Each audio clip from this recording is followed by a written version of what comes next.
merci d'être là, merci de nous rejoindre dans votre magazine Bonjour d'Algérie, dans cette matinée qui s'annonce un petit peu ensoleillée du côté d'Alger. En tout cas, la confirmation, nous l'aurons dans un moment dans le point météo d'Amel Laribi. Mais avant, parlons un petit peu du contenu de cette matinale.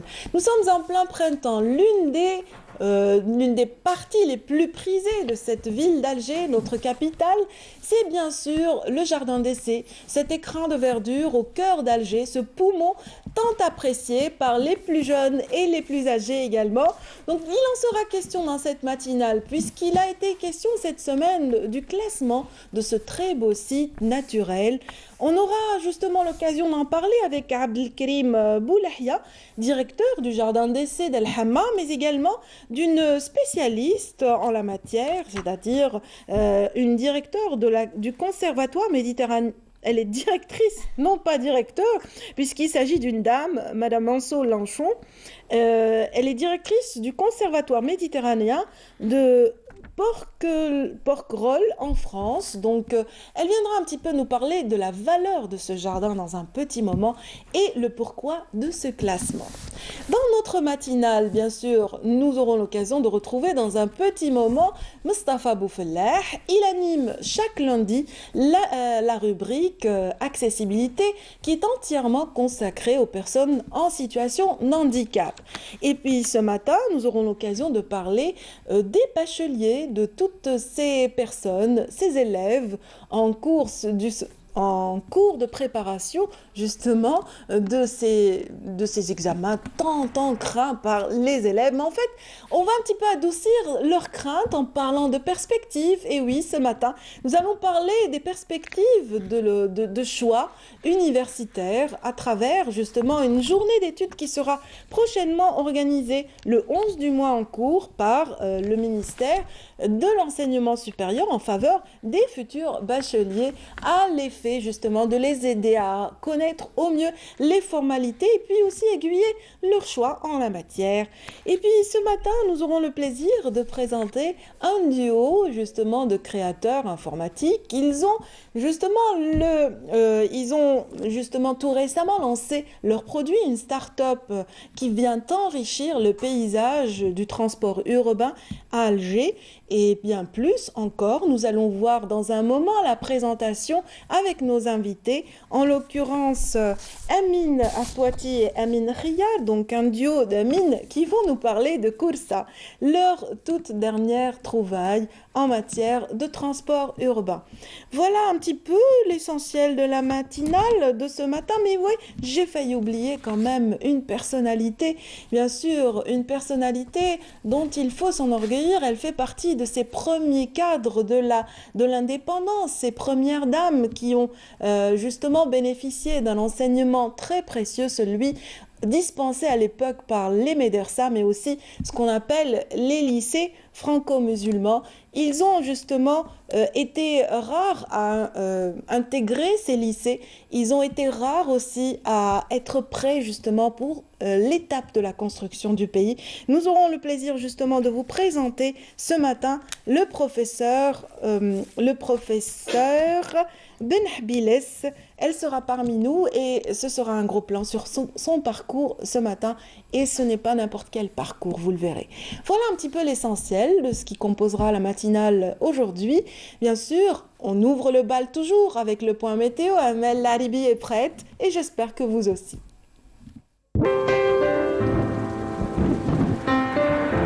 Avec Mobilis, suivez l'air du temps. Mobilis, partout avec vous. Bonjour Amel. Bonjour Nadia. Ça va? Ça va, merci. Bien. Ça vous va bien le jaune, hein? Ah bah c'est l'été, ça y est. Hein. Ça égaye. On va vers les couleurs, vers les fleurs. Ouais. C'est très fleuri ce matin, vous voulez dire. J'aime bien. Merci. Vous aussi, vous avez des toutes petites fleurs. Toutes petites, Des petits feuillages, des petites fleurs. Ouais. Mais on reste toujours dans la Dans le thématique du printemps. Exactement. C'est bien. Alors, que nous annonce cette journée printanière? Alors, je vais vous le dire tout de suite. Merci Radia. Bon réveil à tous. C'est bien pour aujourd'hui. Le ciel se montrera plutôt voilé à nuageux sur les régions de l'ouest, accompagné de quelques pluies l'après-midi. Sur le centre, le ciel se montrera plutôt dégagé en matinée, puis se voilera progressivement l'après-midi, pouvant donner quelques pluies, mais en soirée. Les régions de l'est, plutôt dégagées, à partiellement voilées durant la journée. La moitié sud, voilée sur le sud-ouest, le Sahara central, le Nord-Sahara, les oasis, également le Sahara oriental. Partout ailleurs, le temps restera dégagé à partiellement voilé avec de fréquents soulèvements de sable du côté de la Sahara, le Sahara central, le Nord-Sahara et les oasis. Les températures, quant à elles, seront plutôt douces pour la saison, avec toutefois un maximum de 22 degrés du côté de Msila, 21 Constantine, Boumerdès, 20 degrés Alger, également Annaba, Djelfa, Al-Bayad, 19 Tizi Ouzou, 18 degrés à Mascara, Sétif, Batna, 17 à Oran, 14 degrés à Tlemcen, au sud 26 degrés à Biskra, 27 Béchar, 28 degrés à Gardaya, également Tindouf, 30 degrés Hassin Saoud, Ouargla, 33 Tamanrasset, Janet, 39 à Insalah et enfin le maximum 41 degrés Illizi, Bojbedji Mokhtar et Ingzen. Et comme toujours un petit voyage du côté de l'Europe où le temps s'arrange, mais plus sur les régions de l'Est avec des éclaircies et du soleil. Donc les éclaircies intéresseront la ville de Copenhague, Berlin, Helsinki, Varsovie, également Lisbonne, un beau soleil du côté de Prague, Bucarest, Budapest et Athènes. Par contre, les pluies intéresseront la ville de Dublin, Londres, Paris, Bordeaux, Marseille, également Madrid, Berne et Rome. Le mercure, quant à lui, affichera 5 degrés seulement à Oslo, 13 Copenhague, 10 à Helsinki, 12 Dublin, 18 degrés à Paris, 14 à Bordeaux, 16 à Marseille, 9 degrés seulement à Madrid, 16 degrés à Rome, 23 à Prague, 22 à Athènes et enfin le maximum cette fois-ci à Varsovie avec 24 degrés. Voilà, je vous retrouve tout à l'heure juste après le journal télévisé de midi et d'ici là, très très bonne matinée. Avec Mobilis, suivez l'air du temps. Mobilis, partout avec vous. Voilà qui est dit par rapport au point météo ce matin. Amel Haribi, merci. C'est moi qui vous remercie. Merci. Il vous arrive de faire des randonnées durant le printemps? Franchement, non. Pas de promenade? Par contre, je marche beaucoup. D'accord. Mais vous visitez de temps en temps le jardin d'essai? Ça fait longtemps quand même. Hein. C'est un Ça très fait beau quelques jardin. années. Oui, oui. Moi oui. aussi, J'en garde un bon moi aussi, souvenir. je n'y vais pas très souvent, mais à chaque fois que j'y vais, c'est vraiment c'est un plaisir. Ah oui, c'est de l'air frais. Absolument. Là, on respire. Hein. On va parler justement d'air frais, de beauté de ce jardin tout à l'heure, mais avant, on va planter un petit peu le décor avec cette virée du côté de Djelfa. Et oui, vous me direz que Djelfa, c'est quand même une région stépique, c'est au cœur des hauts plateaux, effectivement. Djelfa est cette ville et puis cette région qui fait jonction entre le nord et le sud saharien. Eh bien, cette ville compte aussi des forêts et nous allons tout de suite voir la preuve en images avec Nawel Mounahamoudi qui, elle, nous emmène en randonnée tout de suite.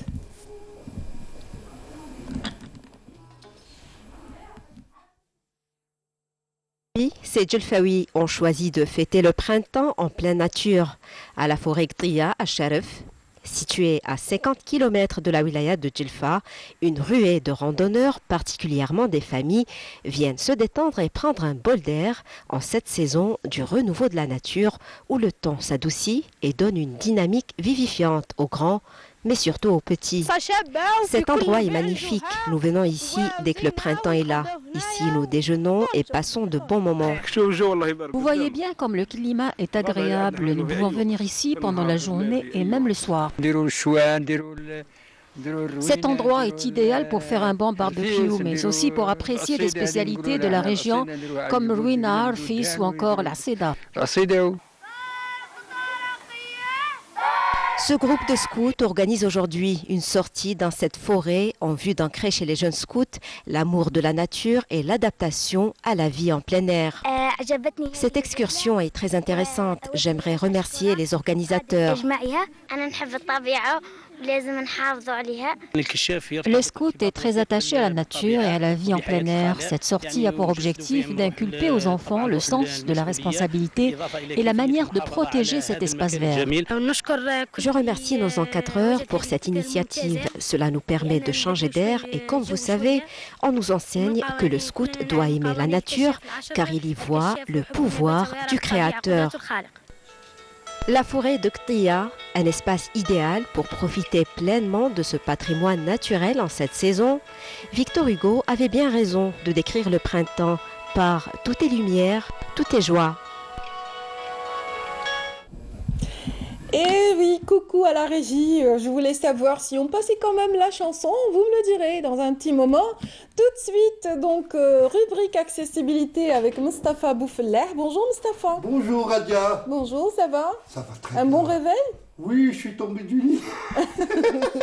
Je crois qu'on est deux apparemment. Oui, je crois que les lundis, ça va être difficile de se réveiller. Comme là, il fait beau, les oiseaux chantent. Alors, oui, on a envie de prolonger un petit peu. Voilà, c'est plus l'hiver, c'est la température qui vient chaudement, donc voilà. Non, mais ça va, quand on se réveille avec les oiseaux qui gazouillent un petit peu partout, c'est toujours agréable. Ouais, parce qu'il fait jour en fait le matin. Il y a un voisin, il a un perroquet, alors lui, il ne gazouille pas, lui. Ah. Bah, encore heureux que ce soit pas un coq. Le coq, c'est normal. Oui. Mais le perroquet, c'est pas normal quand il vous réveille. Bah, il se prend pour un coq, tout simplement. Ou alors il a été élevé dans une basse-cour, oui. Qui sait? Vous parliez du jardin d'essai. Absolument. Vous savez qu'il y a un film qui a été tourné là-bas. Oui, absolument. Lequel? Bah, j'attends que vous me le disiez vous-même. Non, mais réfléchissez. Faites-vous aider par les gens de la régie. Qui me dit que vous le savez vraiment? Ah oui, si. Oui, en fait, Tarzan. Le premier Tarzan. C'est Amel qui vous a dit ça, sûr. Du tout, voyons. Si. Avec Johnny Weissmuller, il a été tourné, le premier Tarzan a été tourné au jardin d'essai. Oui, un champion de natation. C'était un champion olympique de natation. Ensuite, il a été comme tous les acteurs qui ont joué Tarzan, c'était des nageurs musclés, bien musclés, etc. Ensuite, ils ont été versés dans le cinéma. Tout à fait, absolument. Ils ont été récupérés par le grand écran. Il n'a pas tourné Tarzan, c'est Arnold Schwarzenegger qui était Mystère Univers. Oui. Et qu'après, on le retrouve dans Conan le Barbare, le premier. Ouais. Et puis après, il a fait Terminator, etc. Très bien. Il y a de très belles versions aussi en dessins animés, et aussi en films d'animation de Tarzan. Mais bien sûr, nous, on est très contents quand même de se rappeler de cette toute première version qui a été tournée à Alger à l'époque. Oh, oui. Et donc, voilà, on parlera tout à l'heure de ce jardin d'essai. C'est un beau jardin parce que du jardin français, vous sortez au jardin britannique, là, au bord. Oui, toutes les configurations de jardin peuvent être découvertes dans ces espaces. Mais en fait, voilà. Ça, c'est le propos de nos invités qui suivront, mais on va revenir un petit peu à l'accessibilité. Je voulais vous coller quand même pour tous les lundis matins. Je suis incollable, voyons. Oui, quand vous faites aider par Amel ou par UEFA. Ce n'est pas grave, hein, c'est bien d'être en équipe. Oui, vous êtes toujours superbe. Voyons. Alors, aujourd'hui, Mustapha, vous avez choisi de nous parler de ces parents qui reçoivent justement... qui ont hélas un enfant handicapé. Je ne devrais pas dire hélas, parce que c'est toujours une bénédiction, j'entends chez des parents, c'est toujours une bénédiction d'avoir un nouveau-né, oui, tout à fait. Un enfant handicapé, surtout un enfant handicapé, il fait la joie de la famille. Donc, la première chose qu'ils ont, c'est que quand ils prennent conscience qu'ils ont un enfant handicapé, soit trisomique, soit autre handicap, ils paniquent. Tout à fait. Ils paniquent parce qu'ils ne savent pas comment s'y prendre avec cet enfant. Est-ce que c'est un handicap lourd? Est-ce que c'est un enfant? Et c'est toujours dans une famille, c'est toujours... qu'on ait un garçon ou une fille, c'est toujours une fête, c'est toujours une joie, etc. Et quelques familles ont tendance à se retrouver brisés parce qu'ils ont un enfant handicapé. Oui, l'handicap peut survenir pour plusieurs raisons. Ça peut être une maladie. Bien sûr. Voilà, une maladie congénitale, ça peut être aussi une maladie contractée à l'enfance, donc qui peut aussi engendrer. Une fièvre peut aussi amener un handicap. Un accident fâcheux peut amener un handicap. Oui, tout est une naissance provoquée, prématurée par exemple. Prématurée. Tout ça, c'est l'ensemble et globalement des choses qui arrivent. Et donc il ne faut pas paniquer. Moi, je crois que la panique n'est pas du tout... suggéré dans cet acte, Qu'est-ce qui est recommandé, donc quelle est il est recommandé l'attitude de la le prendre meilleure? comme les autres enfants, mais certes, il va demander du travail. Il y a des handicapés qui vont, être, disons, amenés à améliorer, si vous voulez, dans leur vie. Il y en a d'autres qui resteront handicapés à 100% toute leur vie. Mais il ne faut pas non plus l'abandonner. Il faut le prendre comme étant un enfant tout à fait normal. C'est lourd, certes, dans certains types d'handicap, c'est lourd la prise en charge, mais dans un autre, non, hélas, heureusement, c'est pas lourd. Mais en fait, voilà, certains parents s'oublient un petit peu. Il y a des signes qui ne trompent pas. Un enfant qui ne parle pas, qui n'a pas les réflexes, qui réagit difficilement au bout de 2 ans, il faut quand même aller vers un pédiatre ou un pédopsychiatre, voilà. Mais ce matin, vous êtes trop la première, elle passe pas par rapport à la deuxième. Ouais. Pédopsychiatre. C'est bon, on l'a passé. La deuxième, oui. Oui. Non, c'est-à-dire qu'un enfant, tout dépend des degrés d'handicap.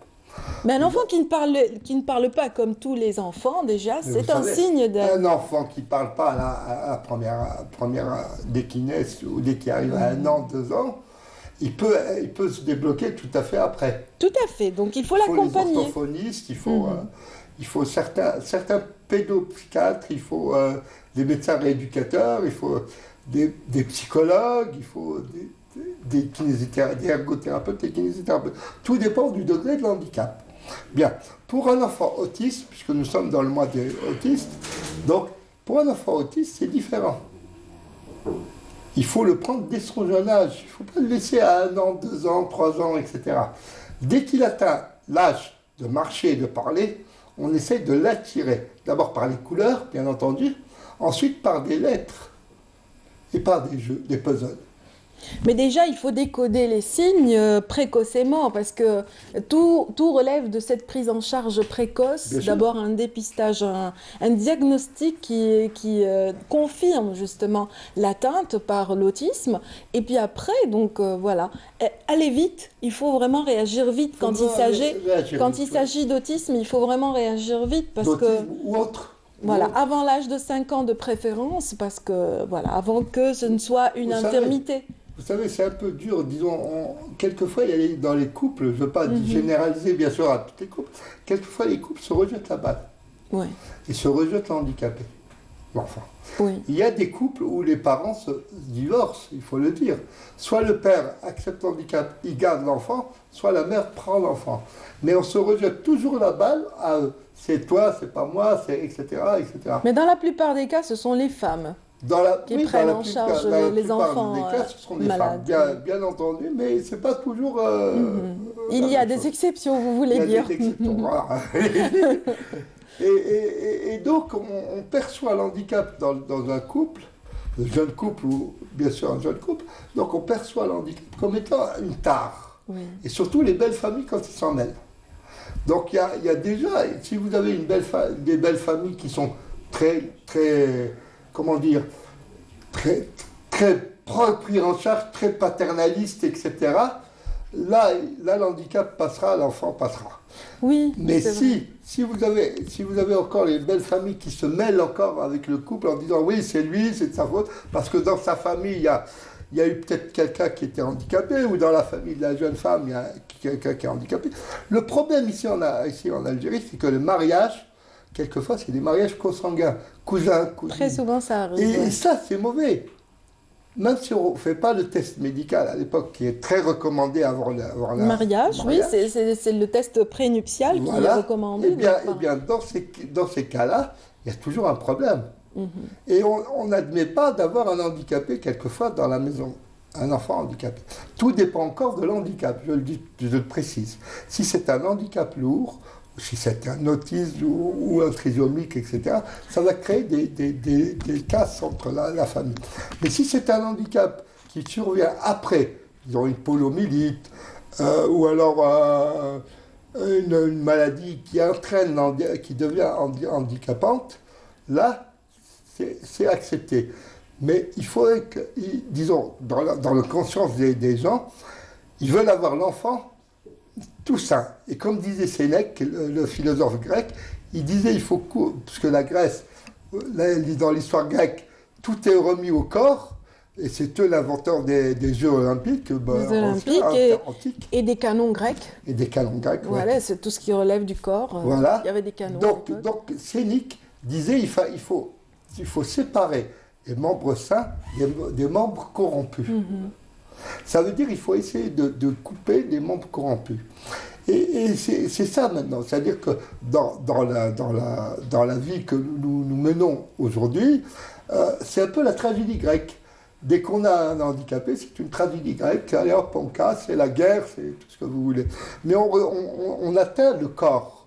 On a besoin d'avoir un enfant sain qui présente un corps tout à fait parfait. Oui, au risque vraiment de porter préjudice à son avenir, parce qu'il y a des parents qui sont tellement dans le déni qu'ils finissent par se voiler la face, par amener leur enfant dans une école normale alors qu'il souffre d'un retard ou d'un handicap.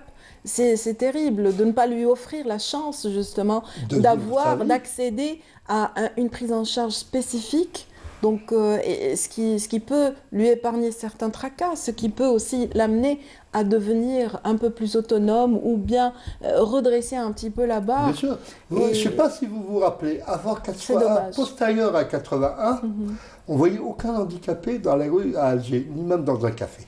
Après 81, on a commencé à voir les premiers handicapés sur fauteuil à marcher sur les trottoirs. Ce sont ceux qui étaient en Europe et qui sont venus, qu'on les a rapatriés. Et ça a été le choc de se dire, au départ, on les cachait. Après, on les a montrés.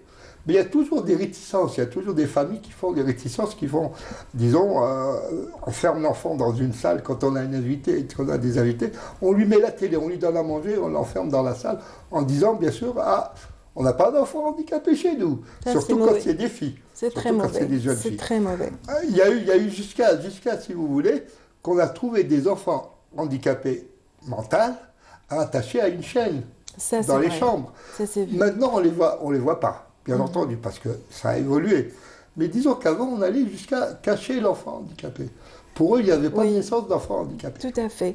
Merci, Mustapha. En tout cas, ce que je retiens de notre petite discussion ce matin, c'est que vraiment, il faut garder son calme, il faut aider son enfant, ne pas s'alarmer et il faut aller de l'avant. Faire un enfant tout de suite après. Quand on a par exemple un enfant handicapé, il ne faut pas avoir peur de faire un enfant quand ce n'est pas consanguin. Très bien. Ce n'est pas la famille qui a le même, le père et la mère ont le même groupe sanguin. Sont pas sinon, cousins. Il vaut mieux peut-être... vaut mieux arrêter. Merci beaucoup, Mustapha. Je vous souhaite une agréable journée de printemps. Oui, on va aller cueillir des marguerites. Why not? Why not? Ou les pâquerettes. Ouais, pourquoi pas. Voilà, les pâquerettes, c'est les petites marguerites. En tout cas, pour nous qui sommes dans ce plateau, nous allons tout de suite poursuivre notre matinale Bonjour d'Algérie, votre matinale également, avec un invité qui va nous parler justement d'orientation universitaire en faveur justement des bacheliers qui aimeraient s'enquérir davantage sur toutes les démarches à suivre. Restez avec nous. Nous allons parler un petit peu de perspectives, de ces nouveaux bacheliers qui viennent d'entamer tout juste la dernière ligne droite avant les classes, avant les séances d'examen, bien sûr. Je ne sais pas si c'est le moment, mais notre invité va nous dire si c'est vraiment le moment de les informer par rapport aux perspectives et si c'est bien. Voilà. Bienvenue à vous, Monsieur Seyfeddine Amara. Vous êtes représentant du ministère de l'Enseignement supérieur. Donc, est-ce bien le moment? Oui, merci. Bonjour à vos téléspectateurs et téléspectatrices. Je pense qu'on n'informe jamais suffisamment, donc c'est nécessairement le bon moment. Donc, c'est un rituel vers cette période de l'année. Bon, les élèves sont plutôt vraiment occupés par leurs examens, à préparer leur bac, ils travaillent dur. Mais il n'y a pas que ça, donc il faut aussi un petit peu... Moi, si je pose la question, c'est que cette année, ça a été quand même un peu difficile pour les personnes en classe d'examen, donc qui ont subi quand même les conséquences d'une grève, quand même, qui les a un petit peu perturbés dans leur préparation. Oui, certainement, mais bon... je pense que c'est rentré dans l'ordre. Bon, les dates d'examen sont fixées. Donc tout le monde sait, connaît un petit peu son calendrier. Tout le monde sait un petit peu à quel moment il faut travailler plus et à quel moment il faut un petit peu relâcher. Justement, dans ces moments-là de relâchement, il faut peut-être un petit peu sortir et, entre autres, aller visiter, aller se rendre à ces journées portes ouvertes, qui, je rappelle, seront organisées le 11 et 12 avril 2018, donc mercredi et jeudi. Ça se passe au niveau de toutes les wilayas, pas seulement à Alger. Donc pour Alger, le dévolu était sur la Bibliothèque nationale, ce magnifique site. Très bien. Donc il va regrouper les établissements universitaires du niveau donc sur la wilaya d'Alger, donc 4 universités, des écoles, et ainsi le pôle universitaire de Koler. Donc il y aura quelque chose comme 17 écoles et 4 universités et 2 structures de soutien. Très bien. Donc ça, ce sera au niveau du même site, au niveau de la bibliothèque centrale. Et sur les autres wilayas, ça sera au niveau des chefs-lieux des wilayas où les universités et les écoles ont été chargées de recevoir les élèves au niveau des structures des wilayas pour mieux se rapprocher des élèves. Quand vous parlez de structure de wilaya, quel type de structure? Chaque wilaya choisit... Chaque université un petit peu s'arrange avec les autorités locales. Donc, qui a choisi une bibliothèque, qui a choisi un centre de culture. Ils ont eu pour instruction de choisir l'endroit qui est le plus proche, vraiment un hypercentre, pour que ça soit accessible à un grand nombre.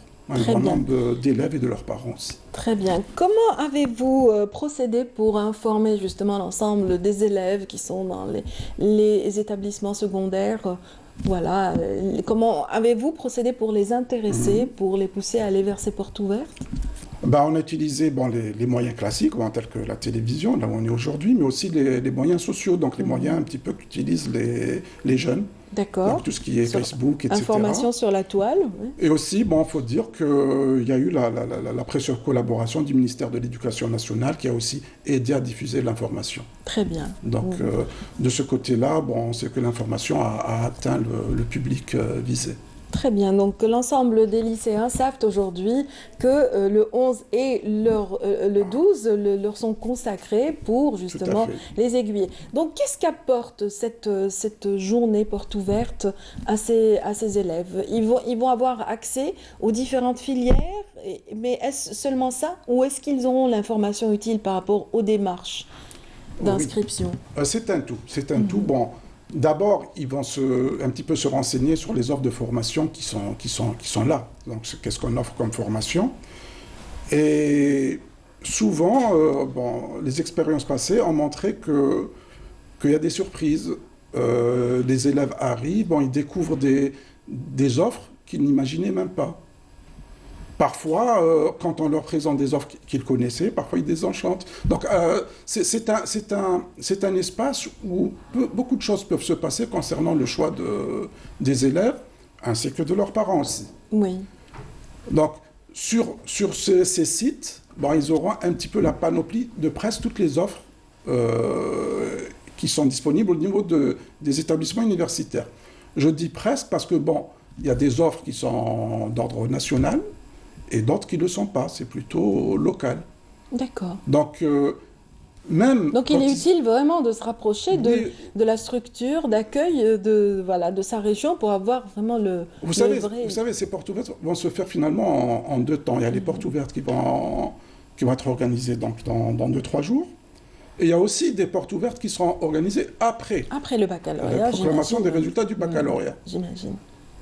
Donc, ça, c'est très courant. Chaque année, le ministère organise... C'est un classique. C'est un classique, mais ce n'était pas suffisant. Donc, c'est pour ça qu'on organise d'autres portes bien avant quelques semaines avant les examens du baccalauréat. En tout cas, moi, j'estime que cette génération a beaucoup de chance parce qu'à l'époque où moi j'ai passé le bac, par exemple, on n'avait aucune information qui filtrait. Il fallait vraiment... C'était le bouche à oreille qui fonctionnait. C'était pas aussi structuré, aussi organisé qu'aujourd'hui. Oui, mais il faut dire aussi que l'université a évolué, a pris de l'ampleur, la massification, le nombre d'étudiants, le nombre d'universités. Peut-être avant, il n'y avait pas autant d'universités. Là, on est à quelque chose à comme 106, 107 établissements universitaires, alors qu'avant, il y en avait beaucoup moins.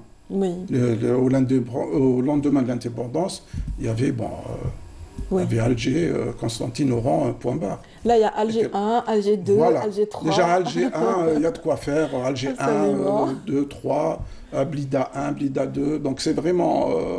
Ce sont de véritables pôles universitaires. L'éventail, c'est vraiment élargi. Et donc, on doit communiquer plus. Et communiquer, bien sûr, avec les moyens des jeunes, entre autres. Vous voyez. Et donc, voilà, vous avez eu l'impact, justement, de la communication précédente, les années, je veux dire, les 2 ans, par exemple, précédents.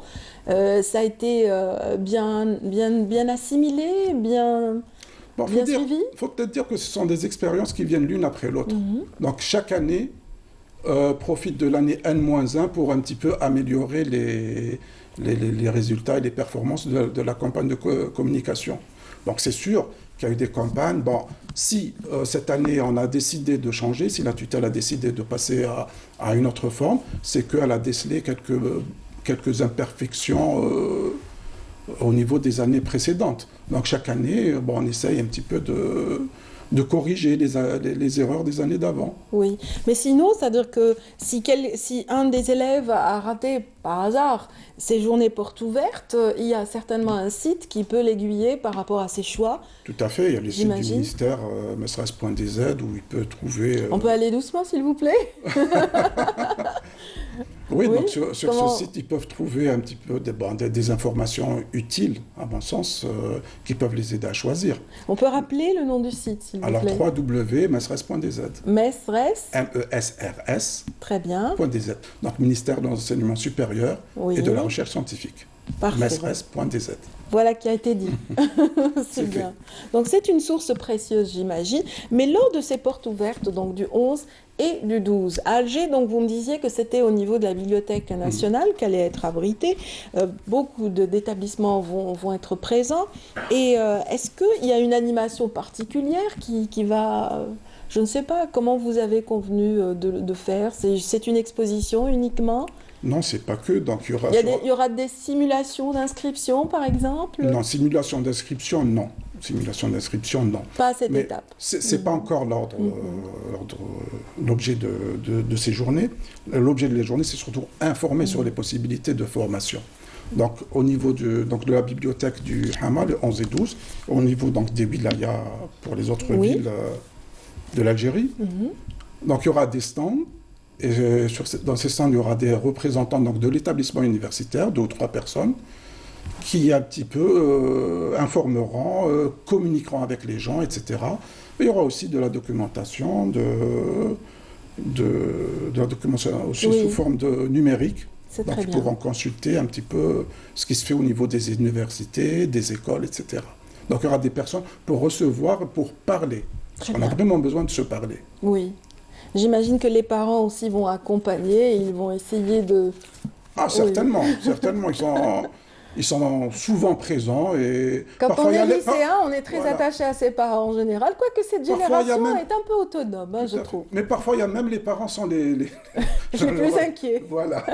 Donc, les plus inquiets. Souvent, ils s'inquiètent plus que les enfants eux-mêmes. Oui, mais normalement, il n'y a pas lieu de s'inquiéter dans la mesure où il y a la possibilité d'accès à plusieurs choix à présent, et c'est ce qui est intéressant. Justement, il y a l'accès à plusieurs choix.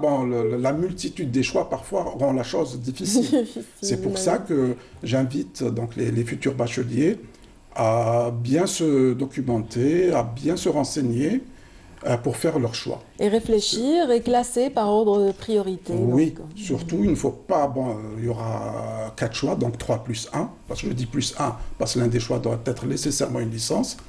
Il faut bien choisir, bien réfléchir, et ne pas compléter sa fiche en mettant les 2 premiers choix et les 2 derniers mettre n'importe quoi. Et puis, on aboutit à des situations inextricables, voire des drames dans les familles. C'est vraiment un moment très important quand ils auront à renseigner leur fiche de vœux. Très bien. D'où la nécessité donc de ces portes ouvertes, on l'aura compris. Oui. Merci beaucoup, M. Seyfeddine Amara, de nous avoir aidé à transmettre cette information très utile pour nos bacheliers, futurs bacheliers, je dirais. Donc, merci infiniment. Je rappelle que vous êtes le représentant du ministère de l'Enseignement supérieur ce matin sur le plateau de Bonjour d'Algérie. Je vous souhaite de passer une agréable journée et puis bon vent pour cette organisation qui est imminente.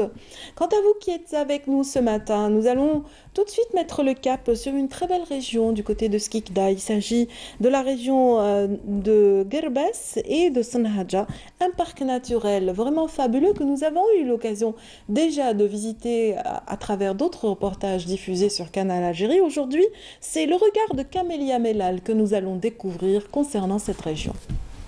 Guerbès-Sanhaja, cette zone humide située à Skikda présente des caractéristiques naturelles exceptionnelles qui lui ont valu une reconnaissance internationale ayant été inscrite sur la liste Ramsar le 2 février 2002. Ce site revêt une valeur particulière puisqu'il renferme une flore remarquable, soit 234 espèces végétales sur les 1800 que compte le nord du pays. L'on retrouve également 50 espèces d'oiseaux, dont la poule sultane et l'iris mature à tête blanche. C'est un lieu qui favorise la nidification des oiseaux. Cette zone humide a accueilli 40 espèces d'oiseaux migrateurs durant la saison hivernale. Ce site permettra la promotion du tourisme sous toutes ses formes. La zone de Guerbès est l'une des plus importantes zones humides en Algérie qui s'étend sur une superficie de 42 000 hectares et 40 millions de mètres cubes d'eau. Au total, cette zone renferme 21 lacs, parmi lesquels 12 sont classés à l'échelle mondiale et 9 à l'échelle nationale. Un endroit qui renferme une importante biodiversité. Il existe plusieurs espèces de poissons vivants dans l'eau douce, à savoir le barbeau, le bili, mais aussi le poulpe. Les zones humides, en tant qu'espèces fragiles, constituent l'une des composantes essentielles du milieu rural, sont vulnérables au changement climatique induit par l'homme, mais si elles sont bien gérées, elles peuvent jouer un rôle important dans l'atténuation de ces changements et garantir ainsi la sécurité de l'eau et de l'alimentation. Et tout à l'heure, nous avions déjà planté le décor pour le plateau qui va suivre en ce 9 avril 2018. Merci de nous rejoindre dans Bonjour d'Algérie pour découvrir un des multiples joyaux, un écrin de verdure au cœur d'Alger. Il s'agit du jardin d'essai d'El Hamma. Et pour en parler ce matin, j'ai plaisir à recevoir Madame Lonchon-Manceau. Sylvia, bienvenue. Vous êtes directrice du Conservatoire botanique méditerranéen de Porquerolles. Porquerolles, j'ai bien dit? C'est ça, c'est ça même. Vous venez de France et vous avez pris part à une opération de classification. Vous avez participé au classement donc, de ce beau jardin. Et vous n'êtes pas seul. Aujourd'hui avec nous, Abdelkarim Boulahia, directeur de ce magnifique jardin d'essai. Donc vous êtes un homme heureux aujourd'hui, j'imagine. Les choses évoluent par rapport au jardin. Il a bénéficié d'un classement tout récemment. Pas encore. Pas encore, en tout cas, oui. L'étude a été faite à l'effet de le classer. Donc, est-ce qu'on peut en parler dans ce Justement, plateau? donc, le jardin a organisé une conférence internationale dédiée au jardin d'essai pour thème donc, le rôle du jardin d'essai et les jardins botaniques dans le monde, dans la conservation in situ et ex situ. Donc, cette conférence qui a eu lieu hier à l'hôtel Sofitel, donc avec la participation de 5 experts étrangers, entre autres Madame Monsou qui est avec nous, donc elle et un autre expert français, un docteur vétérinaire espagnol, un professeur italien et un docteur du parc de Londres, donc exactement de Kew Garden. Là, donc ces experts ont intervenu donc à travers cette conférence à travers cette journée. Pour, d'une part, nous faire une description sur leur conservatoire et leur jardin botanique, et en même temps donc, de nous mettre à jour par rapport à ce qui se fait dans son domaine. C'est vrai, c'est l'objectif et le but principal de cette journée, c'est de classer le jardin en tant que jardin botanique de renommée mondiale. Là, donc, ces experts, ils ont visité le jardin, puisque à la marge de cette journée, donc, on a fait des ateliers techniques où donc, on a discuté de près quelques détails scientifiques et notamment la possibilité de classer le jardin. Mais justement, j'aimerais connaître le regard de Madame Lonchon-Manceau. Donc, est-ce que vous pouvez nous parler un petit peu de cette découverte du jardin d'essai et comment vous avez trouvé? Qu'est-ce que vous en pensez? Dans ce jardin, il y a un patrimoine exceptionnel, puisqu'en fait, c'est un jardin d'acclimatation. Donc on va retrouver des anciens spécimens, donc des sujets très âgés, donc vraiment très beaux. J'ai été très marquée par l'allée des dragonniers, bien sûr, et l'allée des ficus. C'est l'une des plus belles, c'est vrai que moi aussi je l'aime bien, tous ces arbres vraiment on a l'impression qu'ils prennent vie dans cette allée, et puis il y a cette perspective qui est extraordinaire, oui, effectivement. En tout cas, ces perspectives, cette belle végétation justement qui meuble ce beau jardin, je dirais, j'ose dire, voilà, on va tout de suite la découvrir à travers un reportage qui a été concrétisé par Mouna Nawal Hamoudi, donc qui a, elle, sillonné toutes ces belles allées du jardin d'essai, et en voici une description. Il est l'un des plus beaux jardins d'Algérie. Majestueux, le jardin botanique de l'Hamma renferme une végétation luxuriante avec 2500 variétés de plantes et d'arbres. Située en plein cœur d'Alger, cette merveille s'étale sur 32 hectares. L'espace est ponctué par de somptueuses fontaines qui animent cet espace féerique. هذه الحديقة يمكن أن تكون فيها عدة نباتات استوائية نباتات شبه استوائية وكذلك نباتات aux plantes originaires d'Inde, d'Amérique latine et du Japon. Ces dernières années, nous avons créé plusieurs départements qui ont aujourd'hui un grand rôle dans la préservation de l'environnement. أصبح لها دور هام ومهام حدة في مجال البيئة. Centenaire, ce jardin d'essai a été créé en 1832. Ici, 25 variétés de palmiers se dressent le long des allées. Ce lieu tient sa particularité de ces deux jardins. Le premier a été créé dans un style français classique et le deuxième jardin façonné à l'anglaise. L'établissement a tracé un programme annuel dont nous œuvrons à atteindre les objectifs. Ce programme consiste en la célébration des journées nationales, internationales et mondiales en relation avec l'environnement, une initiative qui vise à sensibiliser les visiteurs à l'importance de l'environnement. Ce jardin unique qui concentre des espèces botaniques rares fait l'objet d'une opération d'aménagement. Le renouvellement progressif des plantes se fera par des experts en botanique et milieux naturels, et ce, dans le plus grand respect de la nature.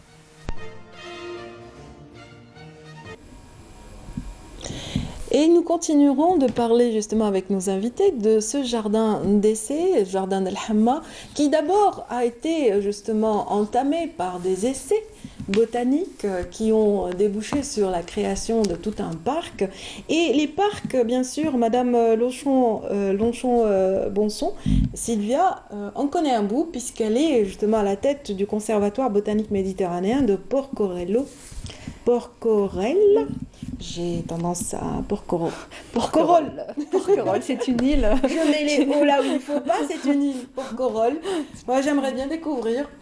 Mais en tout cas, vous avez regard à travers ce conservatoire sur l'ensemble des parcs botaniques qui existent en Méditerranée, j'imagine. C'est propice aussi, c'est fédérateur, mais aussi c'est propice à l'échange, j'imagine. Oui, tout à fait. Donc, nous avons déjà entamé des collaborations, notamment sur des travaux scientifiques, puisqu'en fait, tous les jardins botaniques sont vraiment le support de recherche scientifique.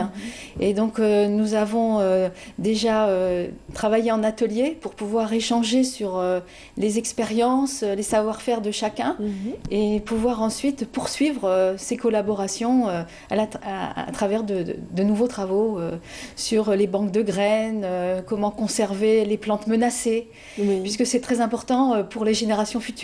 Oui, et comment conserver aussi l'ensemble du patrimoine qui existe. J'imagine que la conservation est aussi un pilier important. Tout à fait, donc on a deux types de conservation, ex situ, donc c'est les banques de graines, les jardins, mais c'est également cette conservation en banque de graines, c'est permettre aussi de faire le lien avec les espèces menacées qui poussent en milieu naturel et si besoin donc reprendre des graines pour aller renforcer des populations qui sont en voie de disparition.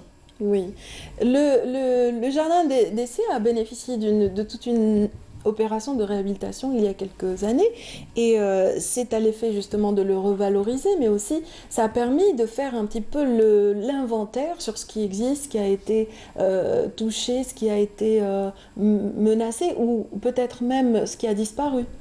Effectivement, donc le jardin d'essai a été mis à niveau donc, à travers plusieurs travaux de réhabilitation, de réaménagement sur le jardin. Là, donc, on va aller vers une autre phase, c'est le volet scientifique. Donc, à travers un conseil scientifique qui a été installé par M. Louali, ça fait quelques mois, le conseil, dans un temps très court, très record, donc, a pu donc, organiser cette conférence internationale. Là, on a invité nos chers experts qui ont répondu favorablement à notre invitation. Justement, donc, le but de cette conférence, bon, d'une part, c'est de faire annoncer le jardin au monde. Là, donc, les experts, c'est la première fois qu'ils visitent le jardin. Ils étaient émerveillés de la beauté et de la richesse de ce jardin. Et d'ailleurs, ils sont étonnés comment un tel jardin n'est pas classé. C'est pas normal. Alors là, donc, on a besoin de leur aide, puisque eux-mêmes, ils sont classés. Ils sont à la tête de jardins qui sont classés dans le monde. Ils vont nous aider, d'une part, donc, de faire l'inventaire définitif du jardin, puisque pratiquement, on a donc 90% des espèces qui existent au jardin, on les connaît.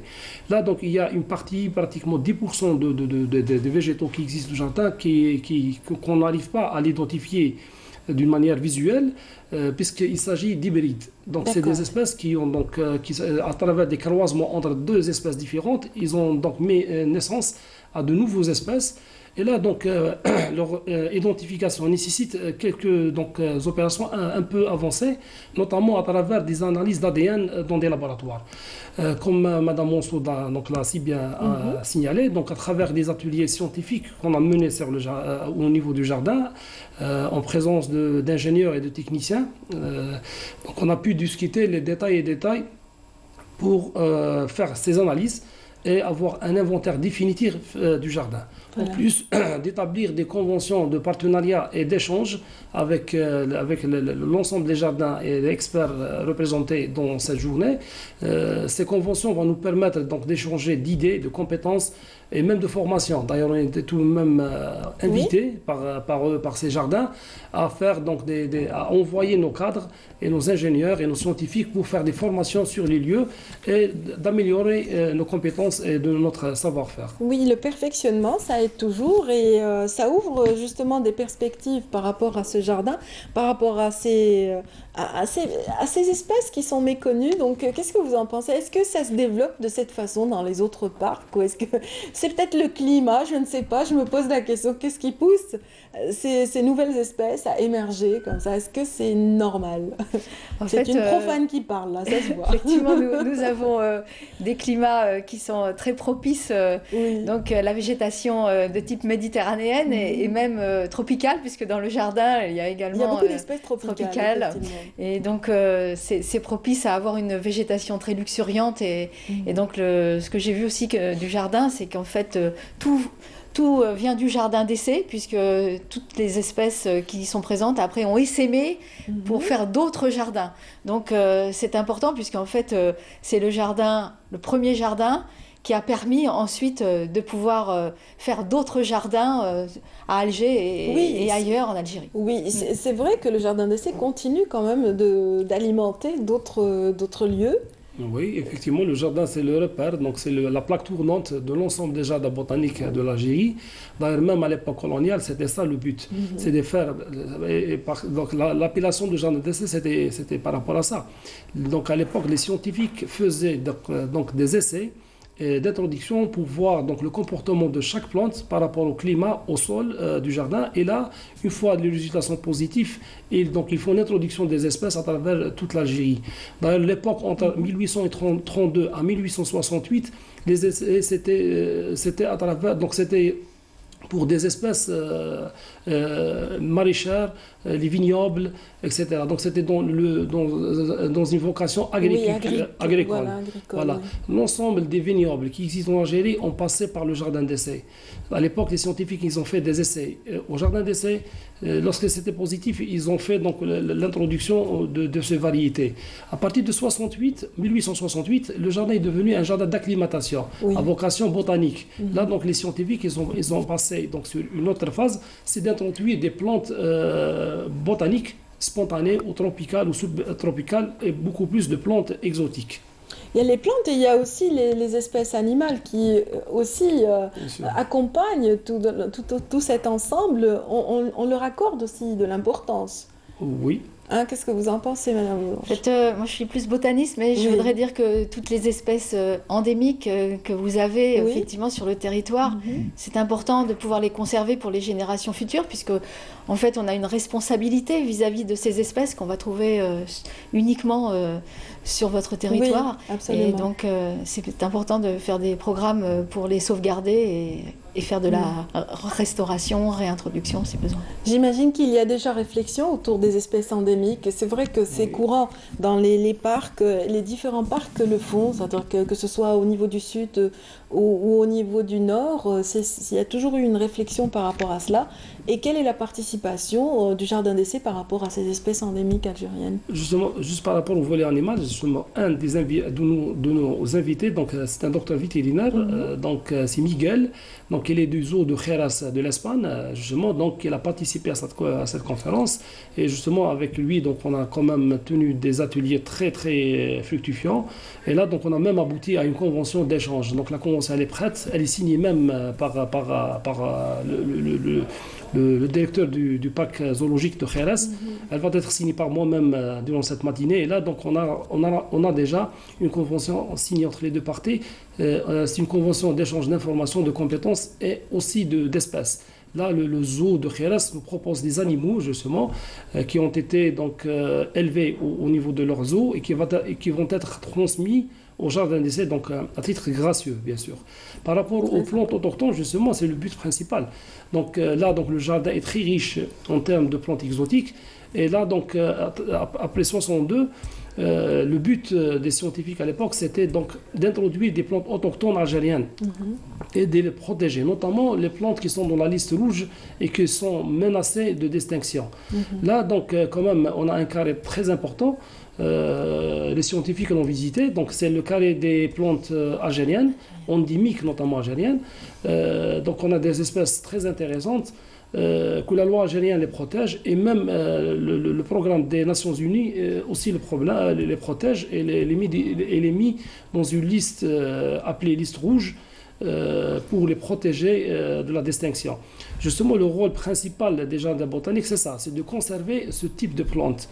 Voilà, donc un travail très... Vous travaillez en collaboration avec les parcs nationaux? Certainement, justement.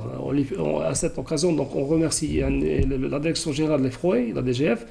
En plus, l'ensemble des parcs nationaux, ils étaient parmi nous hier dans la conférence. Et justement, c'est à travers cette collaboration qu'on arrive à introduire ces espèces et ces plantes autochtones qui sont donc à leur parc national. Inventoriées d'abord et puis voilà. Certainement, et introduites au niveau du jardin. Justement, c'est ça, déjà le thème de cette conférence, c'est la conservation in situ et ex situ. Le rôle des parcs nationaux, c'est de protéger ces plantes in situ, dans leur milieu naturel. Le jardin, c'est la conservation ex situ. Là, donc, on ramène ces plantes de leur milieu naturel pour les conserver au niveau du jardin d'essai. Oui. Et que pensez-vous de ce jardin, donc encore une fois sous un autre regard cette fois-ci, c'est-à-dire par rapport à cette histoire de classement? Est-ce qu'il a toutes les chances de pouvoir accéder à ce classement rapidement? Est-ce qu'il répond justement aux critères exigés pour un tel classement? Donc en fait, le jardin est donc remarquable avec tous ces anciens sujets qui sont, comme je disais tout à l'heure, les sujets originels qui permettent après de faire essaimer d'autres jardins. Donc ça, c'est un critère important de jardin remarquable.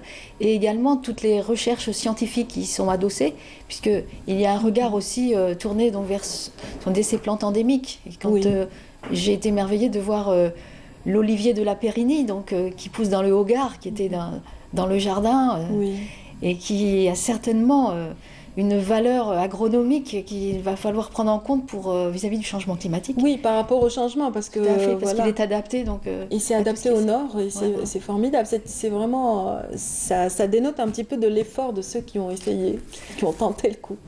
Mais c'est vrai que ces espèces endémiques, il en est question dans un programme d'échange du PNUD, c'est très intéressant.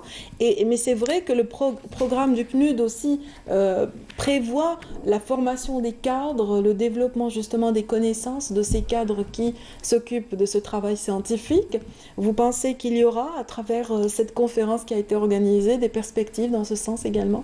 Oui, là c'est un début de collaboration puisque nous sommes prêts à échanger effectivement les équipes qui viennent de part et d'autre dans nos laboratoires pour échanger sur les différentes méthodes, les technologies pour conserver toutes ces plantes menacées, puisque il y a toujours certaines sont sous un grand rôle de chacun de préserver ce patrimoine génétique pour les générations futures. C'est bien, et de toute façon, la Méditerranée nous regroupe, c'est une grande famille. Et puis il y a tellement de similitudes. Est-ce que vous avez retrouvé vraiment des espèces, des similitudes avec ceux qui se trouvent ailleurs ? Est-ce que vous sentez que c'est une continuité, ou est-ce que vous sentez vraiment que c'est vraiment différent, original ? On est déjà en Afrique complètement. Oui, c'est vrai que donc on a tous les paysages méditerranéens, donc on a le même climat. Et en plus ici, il fait quand même un petit peu plus chaud que de l'autre côté, donc il y a aussi du tropical. Donc c'est très varié, et donc cette biodiversité exceptionnelle du jardin mérite d'être soulignée. Et donc, il est face à la mer, il y a un microclimat qui est particulier. Il y a une humidité qui permet aussi d'avoir les plantes tropicales et également donc on va retrouver celles des milieux très très secs, comme je disais, cet olivier de la Pérénie ou le pistachier aussi qui vient du Sahara. Donc c'est vraiment un milieu qui est varié et qui permet d'avoir de multiples facettes au sein du jardin de Hama.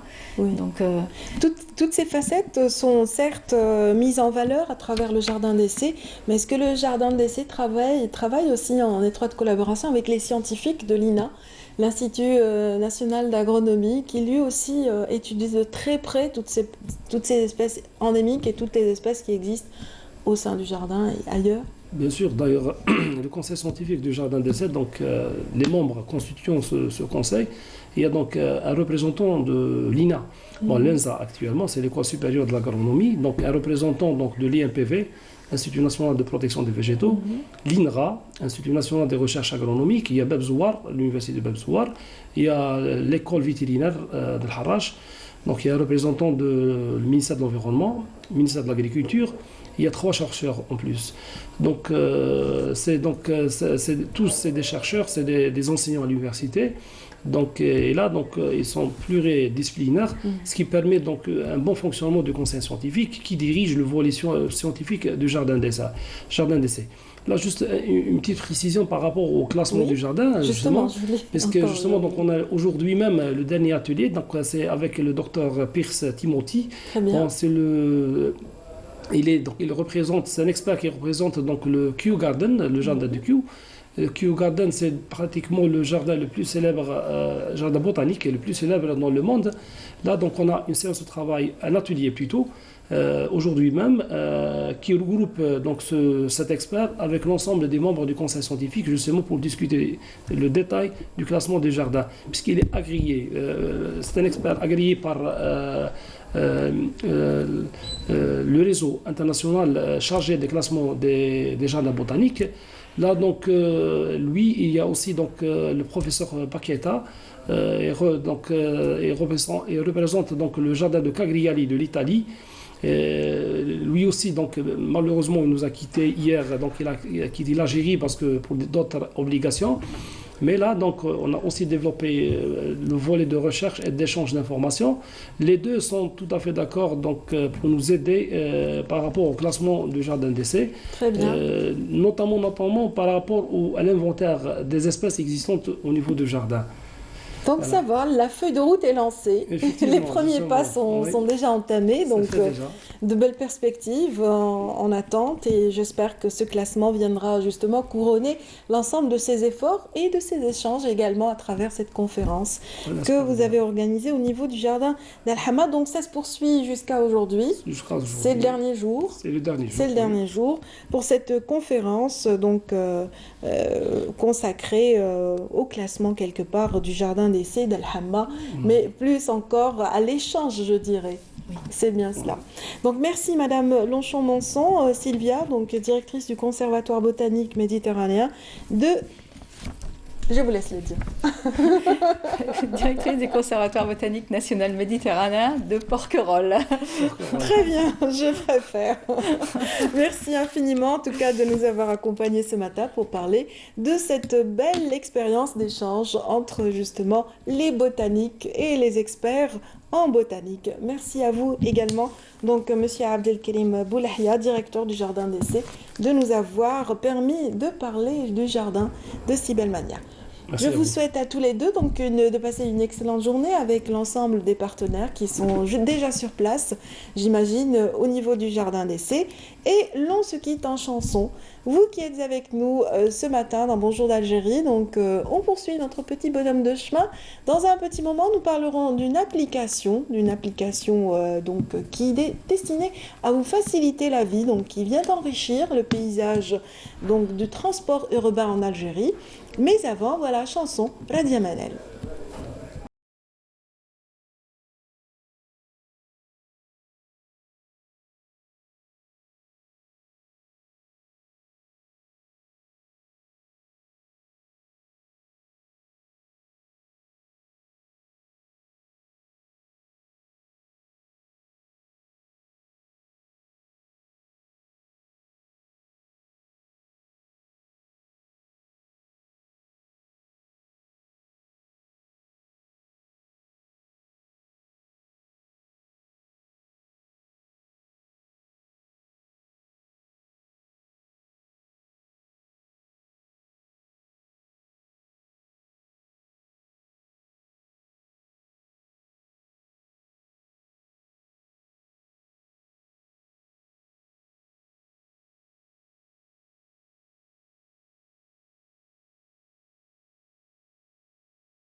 ce matin dans Bonjour d'Algérie, gros plan sur une personnalité vraiment que nous avons l'honneur de recevoir ce matin, Madame Badia Benhbiles, bienvenue. Merci, bonjour.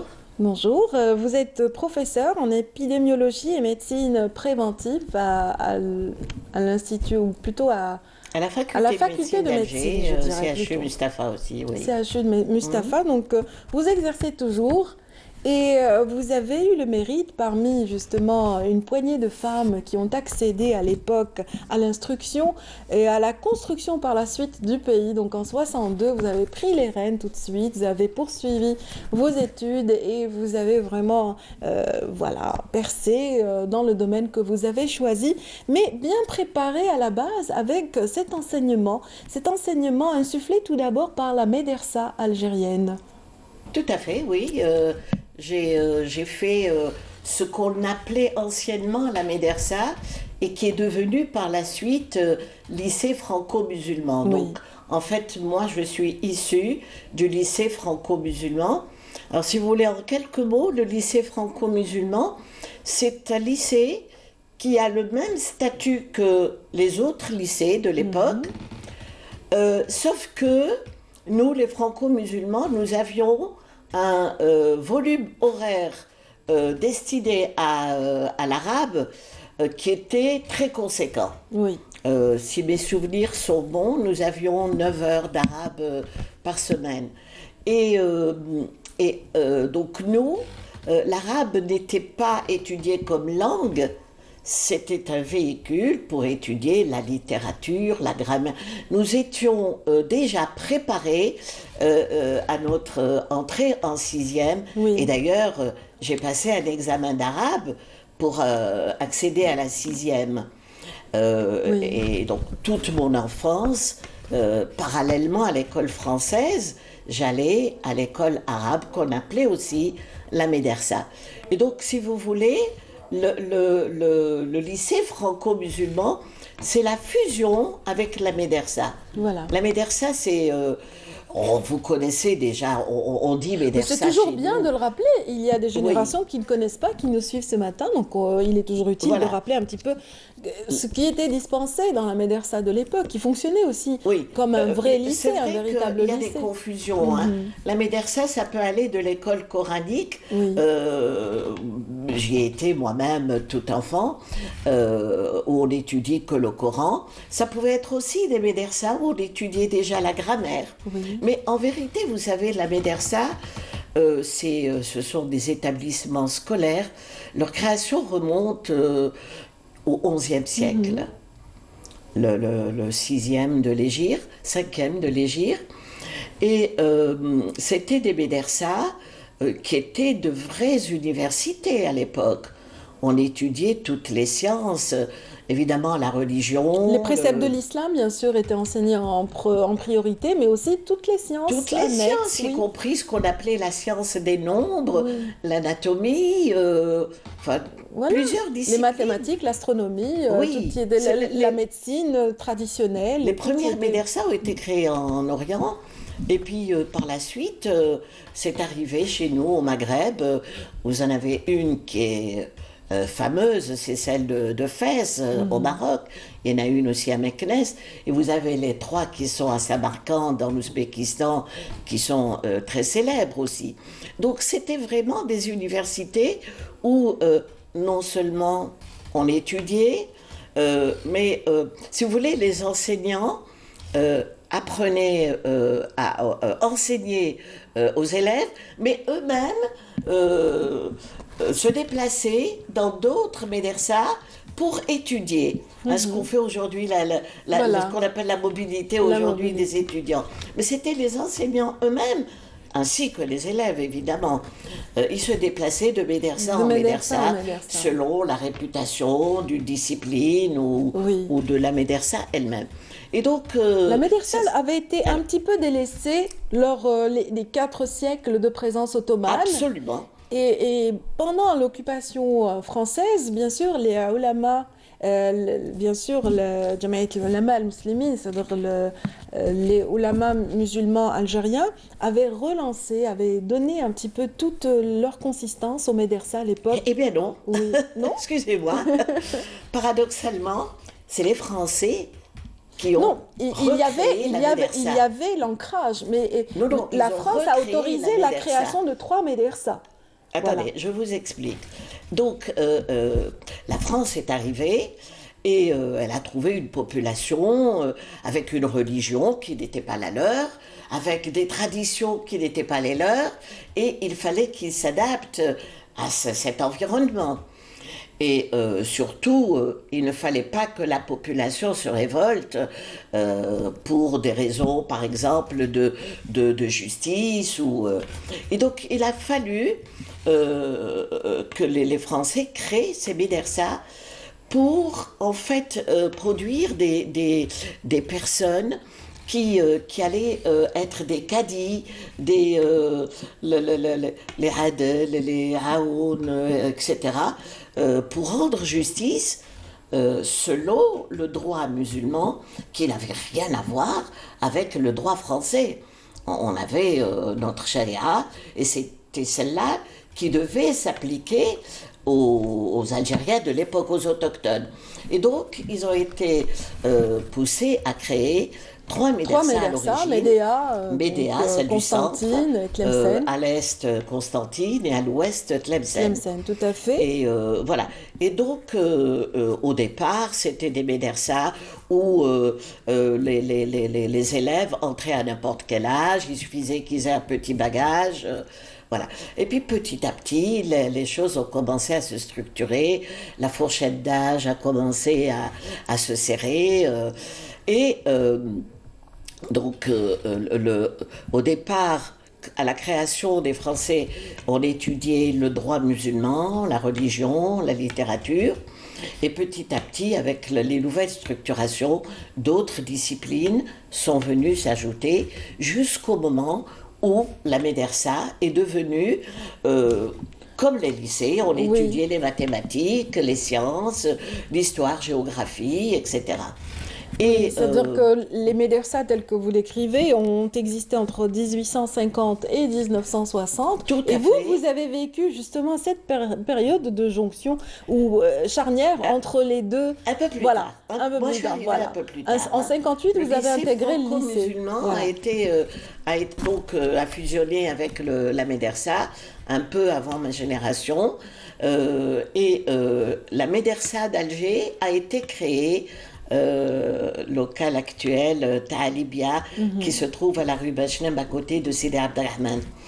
Et donc, cet établissement était réservé aux garçons. On voit justement cette médersa que vous décrivez. Là, justement, les hommes qui intègrent.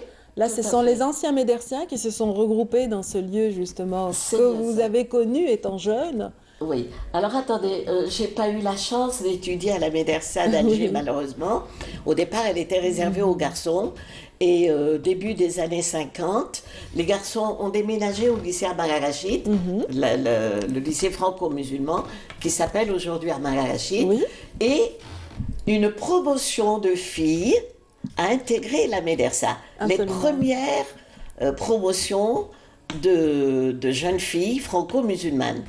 Tout à fait. Et moi, je suis arrivée en 58, j'ai passé mon examen de 6e d'arabe dans cette médersa, et en octobre, j'ai rejoint le lycée de jeunes filles de Kouba qui venait d'ouvrir ses portes.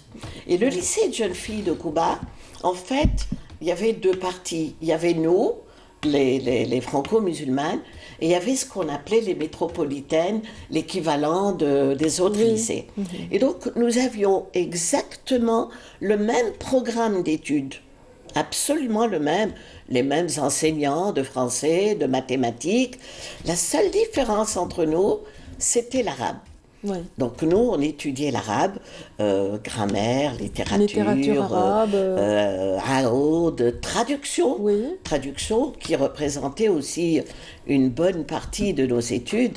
Et les promotions avant moi avaient fait le fiqh, avaient continué la formation précédente du droit musulman, ces matières-là.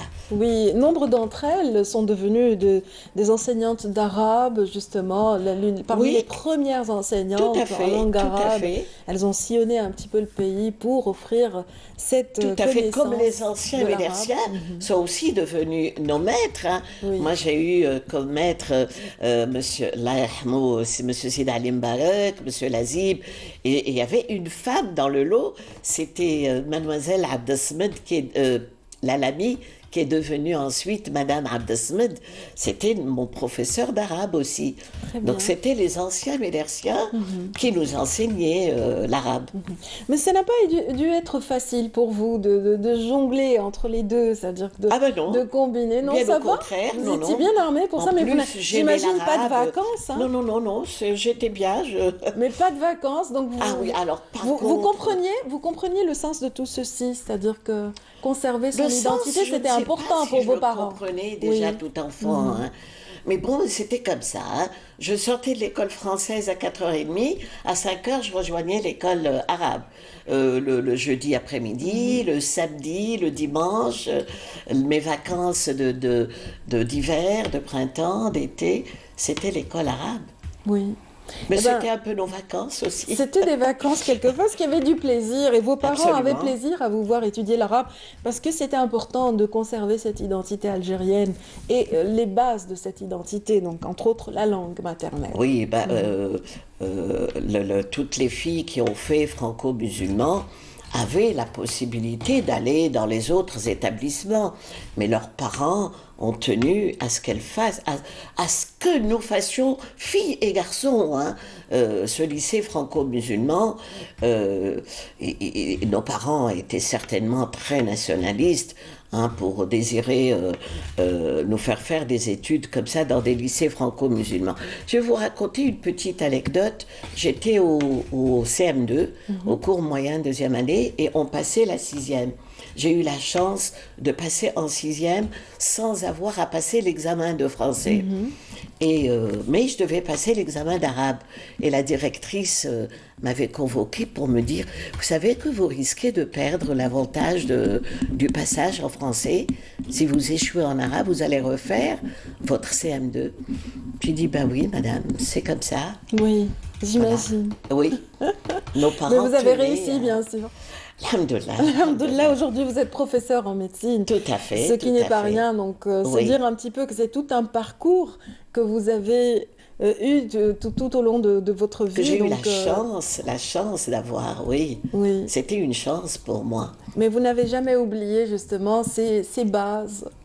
On n'oublie pas. Cette époque. On n'oublie pas, vous savez, quand vous passez cette année de votre vie interne dans une période un peu compliquée, hein. C'était la Révolution, donc notre milieu, c'était plus un milieu familial, c'était mes camarades de classe, ce ne sont pas des camarades, ce sont des sœurs pour moi. Oui, certaines vous accompagnent certainement jusqu'à aujourd'hui. Très bien, excellent. Bon, en tout cas, merci beaucoup, Madame Madia Benahbilès, professeure Madia Benahbilès, professeure en épidémiologie et médecine préventive, bien sûr, au CHU de Mustapha et aussi à la faculté de médecine algérienne. Donc, merci infiniment pour ce témoignage sur cette époque précieuse. C'est aussi cette période de votre vie qui me semble très précieuse également. Merci à vous et je voudrais faire un petit coucou à toutes mes camarades de lycée qui se reconnaîtront aussi dans ce que j'ai raconté. J'imagine, j'espère qu'elles seront nombreuses à vous suivre ce matin.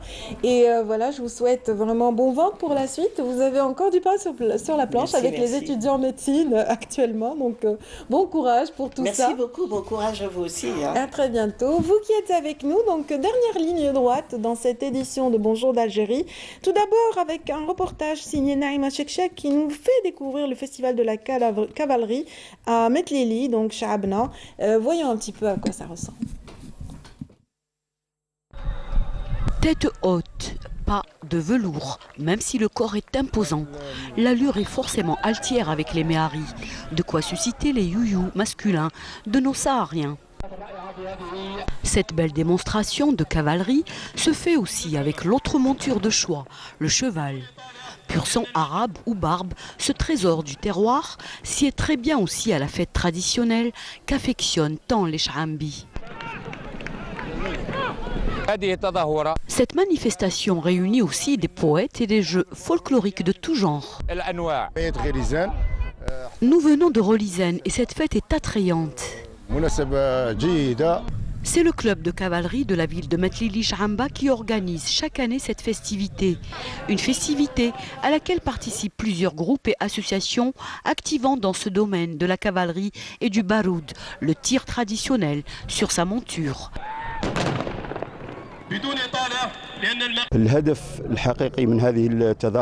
Le but de cette festivité est de préserver le legs culturel de cette région, de Metlili Chamba. Pour nous, c'est une très bonne chose. Et la cavalerie est importante pour nos jeunes. Vous avez des adolescents de 10 ans qui montent, tout comme le font des hommes de 50 ans ou 60 ans.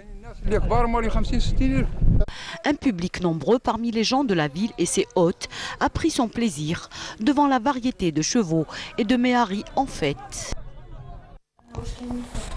Merci d'être avec nous, mesdames, messieurs, dans Bonjour d'Algérie. Pour cette dernière séquence de notre matinale, nous allons découvrir ensemble ces duos, Amin Aswati et Amin Khiyar. Alors, Aswati est par là, Khiyar est par ici. Donc, ils sont tous deux responsables d'une nouvelle start-up lancée, fraîchement lancée, je dirais. Elle a été lancée le 31 mars dernier. Il s'agit de Koursa, une start-up destinée à vous faciliter la vie. Et donc, voilà, Amin va peut-être nous en dire davantage. Donc, voilà. Donc l'application Koursa, c'est une application développée par la Salka Technologies. Donc je suis cofondateur avec Amin, mon associé. Oui. Juste pour préciser, c'est ma première télévision, donc je suis un peu... Non mais relax. Voilà. On discute, on fait rien d'autre, c'est bon, c'est simple. Amin, allez. Donc oui, je vais présenter un peu l'application. Donc l'application, on a eu l'idée, bon ça fait un moment, on a commencé à la développer cet été. Donc l'application, ça prend du temps à la développer. Donc je suis le principal développeur, cofondateur et principal développeur avec quelqu'un d'autre qui m'a aidé, un autre développeur. Donc on a été deux à la développer à partir de zéro, l'application. On a commencé à la développer en juin, juillet. Mais le truc, c'est que je travaillais dans une entreprise qui s'appelle Imar. Vous étiez à l'aise, Amine, dans cette entreprise, vous étiez bien apprécié, vous développiez des programmes pour des sociétés prestigieuses. Voilà. Donc, et là, vous avez eu le cran de tout lâcher pour cette ambition-là, pour lancer votre propre Exactement, j'ai beaucoup réfléchi et vu que je suis dans le développement depuis tout petit, là j'ai 28 ans. Et genre depuis que j'ai 11 ans, je fais des sites internet, je les vendais, je développais plein de trucs. Même à l'étranger. Même à l'étranger. Et j'étais bien dans mon entreprise, vous avez raison, mais genre j'ai toujours voulu entreprendre. Et cette fois-ci, c'est la première fois qu'on entreprend avec l'application Koursa. On y croit à notre projet, on y croit à l'application parce que vraiment on est dans le domaine. Et voilà, donc j'ai tout lâché en fin novembre, décembre. J'ai arrêté. Pareil pour Amin Khiyar. Également, donc il a foncé, tête baissée, il y a cru. Il était libre, je lui ai parlé du projet, désolé de couper la parole. Il était libre, je lui ai parlé du projet, il était d'accord et on s'est associés. Voilà. En quoi ça consiste? Alors décrivez-nous un petit peu plus cette start-up. Donc... En fait, c'est une application qui facilite le transport, quoi. Je ne sais pas si vous en avez déjà entendu parler. C'est une application à travers laquelle vous commandez votre chauffeur. Très bien. Et vous avez le tarif qui est affiché à l'avance. Vous avez la durée du voyage qui est affichée aussi. Et puis c'est tout. Alors... On va peut-être voir en image dans un petit moment justement à quoi ressemble la page d'accueil et aussi une vidéo qui montre, voilà par exemple là, je pense que c'est une vidéo qui montre un petit peu l'itinéraire. Là on voit le chauffeur qui arrive au point de départ, le client. Donc le client c'est le point vert et là il y a le chauffeur qui arrive vers le client pour le récupérer. Très bien, donc par un simple appel, donc on appelle, c'est-à-dire votre application start-up, Koursa va mettre en connexion des usagers et aussi des chauffeurs directement. Donc voilà, donc en fait tout est automatisé, donc c'est un algorithme, donc il y a les chauffeurs qui sont en ligne, donc via GPS on sait ils sont où exactement, et quand le client il demande d'un chauffeur, ça part vers le chauffeur le plus proche, dans un rayon de 5 km, pour l'instant on a mis 5 km parce mais quand on aura plus de chauffeurs, on va encore rétrécir le rayon de kilomètres. Parce que là, on s'est lancé officiellement depuis le 31 mars, mais on a ouvert notre bureau à la Hachor Donc le 1er mars, et pendant un mois, on a fait le recrutement des chauffeurs. Et dès qu'on a eu assez de chauffeurs, donc au bout d'un mois, on a lancé l'application. Donc, mais on a l'intention de rétrécir le rayon de kilomètres. Voilà, donc si on fait appel à Coursa, donc on peut aller d'Alger vers n'importe quelle, comment dire, toute la périphérie est comprise jusqu'à Zeralda. Pour l'instant, on est de... Il y a une limite quand même. Zeralda jusqu'à Boumerdes. Oui. Zeralda. Donc là, on voyait sur la vidéo donc, une visualisation du lieu justement où le chauffeur allait être en connexion avec l'usager ou le client qui vient de l'appeler. Donc on a... Oui, allez-y. Terminé. Donc de Boumerdes à Zeralda, on disait. Voilà, pour l'instant, on est en train de faire la wilaya d'Alger. Là, vu qu'on a recruté déjà pas mal de chauffeurs, mais là, on est plus centré sur Alger Centre. Là, on va faire encore plus de recrutement vers un peu l'Est, l'Ouest. Très bien. Donc voilà. Mais vous couvrez en tout cas Alger pour le moment. Pour l'instant, Alger, on espère aussi d'autres wilayas bientôt. Donc voilà, pour l'instant, on commence par Alger, oui. Oui. Pourquoi avez-vous pensé justement à une telle start-up? Qu'est-ce que ça apporte dans le paysage urbain, justement? Je vous assure que ça fait 2 ans qu'on y pense, en fait. Ça fait 2 ans qu'on en a parlé avec Amine, et c'est que maintenant qu'on a franchi le pas. Très bien. Voilà. On trouve ça utile. Déjà, personnellement, j'ai une voiture, je trouve ça utile, moi. Oui. C'est super utile. Il y a certains lieux dans Alger où on ne trouve pas facilement un taxi. Oui, allez-y, Amine. Parce que aussi... En fait, l'application, elle arrange le client et elle arrange aussi le conducteur. Parce que le chauffeur, c'est pas des gens qui forcément font de l'application leur travail. C'est des gens qui font ça en plus, peut-être à la sortie du boulot, ou bien des fois c'est des étudiants, des fois c'est des retraités. Il y a même des femmes qui sont chauffeurs chez nous. Donc ça arrange le conducteur parce qu'il gagne un peu d'argent et ça arrange le client parce qu'il se déplace pour un prix très abordable. Voilà, et il choisit en fait l'horaire où il se connecte à l'application, il est disponible et opérationnel. Il voit les chauffeurs autour de lui, donc ils sont en train de bouger autour de lui. Et voilà, il peut aller où il veut, à Alger, et voilà. Et il se connecte, et voilà. C'est vrai que c'est utile, ça peut absorber pas mal de chômage. Bah oui. Voilà, ça va être... Les gens qui font... Il y a beaucoup d'étudiants, ils finissent par exemple la fac à 14h, ils n'ont rien à faire, au lieu de rester comme ça traîner en voiture, ils font des courses. Ils vont un petit peu gagner leur argent de poche, ils font des petites courses, et de façon légale, de façon protégée, façon... c'est ça qui... Exactement, ouais. C'est légal, les chauffeurs, on a tout leur dossier, c'est quelque chose de sûr pour les clients. Vous n'avez pas peur des concurrents qui se sont lancés juste avant vous? Exactement. C'est très récent. Des concurrents. Non, on n'a pas peur. Je pense que c'est quelque chose de bénéfique pour le client de toute façon. Et la concurrence, ça apporte un plus aussi. Comme ça, on va rajouter de nouvelles fonctionnalités et tout. Oui. Non, c'est quelque chose de bénéfique pour tout le monde, je pense, la concurrence. La concurrence peut être bénéfique. Et puis bon, l'avantage, c'est aussi ce tarif qui est proposé de façon qui est étudié, pas de façon exagérée, comme font certains chauffeurs de taxi qui abusent vraiment dans certaines régions. C'est dans la tête. Oui. Ils ont fait la tête, les chauffeurs de taxi. Là, on est... Pas tous, mais voilà, on va rester gentils. On connaît les tarifs à l'avance, on accepte, on refuse, mais on n'est pas vraiment dans l'étau et dans l'obligation d'aller... Même le chauffeur, on n'est pas... En fait, le chauffeur, on le laisse libre. Le chauffeur, on lui dit, tu te mets en ligne quand tu veux. Tu peux accepter la course comme tu peux la refuser. Par exemple, il y a des femmes qui nous disent que, voilà, moi, je fais des courses avec des femmes. On ne peut pas lui refuser de choisir, de sélectionner sa clientèle. Il y a des chauffeurs je m'excuse, il y a des chauffeurs parfois, ils voient le tarif, ça lui arrange pas, ils refusent la course, c'est tout.